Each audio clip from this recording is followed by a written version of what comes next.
ولا تباشروہن وانتم عاکفون فی المساجد، ہاں اپنی بیویوں سے تم مباشرت نہ کرو، تعلق زن و شوق قائم نہ کرو جبکہ تم مسجدوں کے اندر معتکف ہو۔ یہ اعتکاف کا ذکر ہو گیا۔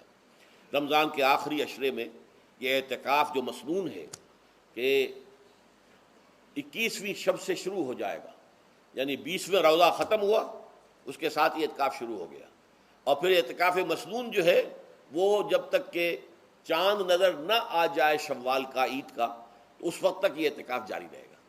یہ ہے مسنون اعتکاف۔ اس کی کیا حکمت ہے وہ میں بعد میں عرض کروں گا۔ تو یہ حکمت جو ہے اس کے حوالے سے گفتگو بعد میں ہو جائے گی، لیکن یہاں یہ بتا دیا گیا کہ یہ جو رمضان کی 20 راتوں میں اجازت دی گئی ہے اپنی بیویوں کے ساتھ ہم بستری کی، وہ اس معتکف کے لیے نہیں ہے۔ جو مسجد میں معتکف ہے تو ہاں اس کی اہلیہ آ سکتی ہے وہاں ملاقات کے لیے، کسی مشورہ کوئی کرنا ہے بہت ضروری ہے، آ جائے، ملاقات ہو سکتی ہے، لیکن یہ کہ مباشرت نہیں ہو سکتی، وہ حرام ہے۔ فرمایا ولا تباشروہن وانتم عاکفون فی المساجد تلک حدود اللہ، یہ اللہ کی حدود ہیں، شریعت اسلامی کی یہ حدود ہیں، فلا تقربوہا، تو ان کے قریب تک مت جاؤ۔ قرآن مجید میں اس اعتبار سے دو انداز تعبیر ہے کہ اللہ کی حدود ہے فلا تعتدوہا، یہ اللہ کی حدود ہیں، ان سے تجاوز نہ کرو، اس حد کو پھلانگ نہ جاؤ، اس حد سے آگے نہ گزر جاؤ۔ یہاں ہے تقربوہا، اللہ تعالیٰ کی حدود کے قریب تک نہ جاؤ۔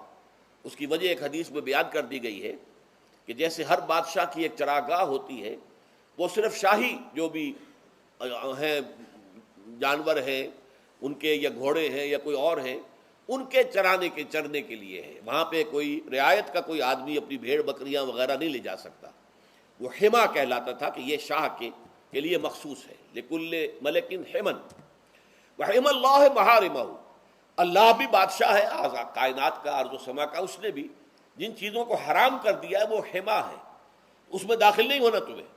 تو فرمایا کہ جو چرواہا اپنی بھیڑوں کو بالکل اس کی آخری حد تک لے جائے گا تو اندیشہ ہے کہ کوئی بھیڑ کوئی بکری چھلانگ لگائے اور اس چراگاہ میں داخل ہو جائے۔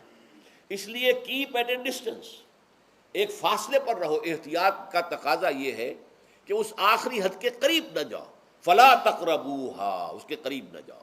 ان حدود کی تو سختی کے ساتھ پابندی کرنی ہے۔ ان کے لیے یہ ہے کہ ان کو نہ صرف یہ کہ ان سے تجاوز نہیں کرنا، بلکہ ان سے ذرا کچھ فاصلے ہی پر اپنے آپ کو رکھنا ہے۔ کذالک یبین اللہ آیاتہ للناس، اسی طریقے سے اللہ تعالیٰ واضح کرتا ہے اپنی آیات کو لوگوں کے لیے، وَلَعَلَّهُمْ يَتَّقُونَ، اور تاکہ وہ پھر تقویٰ کریں، بچیں۔ جب احکام معلوم ہو گئے اب بچنا آسان ہے، جب احکام معلوم نہیں تو اندیشہ ہے کہ کہیں کسی حرام کے اندر جو ہے وہ ملوث ہو جائے۔ جیسے کہ ایک حدیث میں آتا ہے کہ الحلال بین والحرام بین وبینہما مشتبہات، حلال کیا ہے یہ بھی واضح ہے، حرام کیا ہے یہ بھی واضح ہے، البتہ ان دونوں کے مابین کچھ چیزیں ہوتی ہیں متشابہات، پتہ نہیں حلال ہے کہ حرام ہے، تو تم بچو، ان چیزوں سے بھی بچو، اس لیے کہ اس کے اندر حرام ہونے کا اندیشہ ہے نا، لہذا ان سے بھی بچو۔ جو صریحاً حلال ہے اسی پر اکتفا کرو، جن کے بارے میں تعین نہیں ہو پا رہا ہے کہ وہ حلال ہیں، البتہ یہ بھی ثابت نہیں ہو رہا ہے کہ وہ حرام ہیں، تو ان سے یہ تقویٰ کا تقاضا ہے۔ اگرچہ قانونی اعتبار سے یہ کہا جائے گا کہ وہ مباح ہے، جس شے کی حرمت کا ثبوت ہمیں کتاب اللہ اور سنت رسول سے نہ ملے وہ مباح ہے، لیکن یہ ہے کہ تقویٰ کا تقاضا یہ ہے، قانون کا تقاضا یہ کہ مباح کو آپ اختیار کریں گے تو آپ پر گرفت نہیں ہوگی، اس لیے کہ اس کی حرمت ثابت نہیں ہے، لیکن تقویٰ کا تقاضا یہ ہے کہ آپ صرف اس شے پر اکتفا کریں کہ جس کے حلال ہونے کے لیے ثبوت اور دلیل موجود ہے۔ تو یہ ہے کہ تلک حدود اللہ فلا تقربوہا کذالک یبین اللہ لکم للناس آیاتہ للناس لعلہم یتقون۔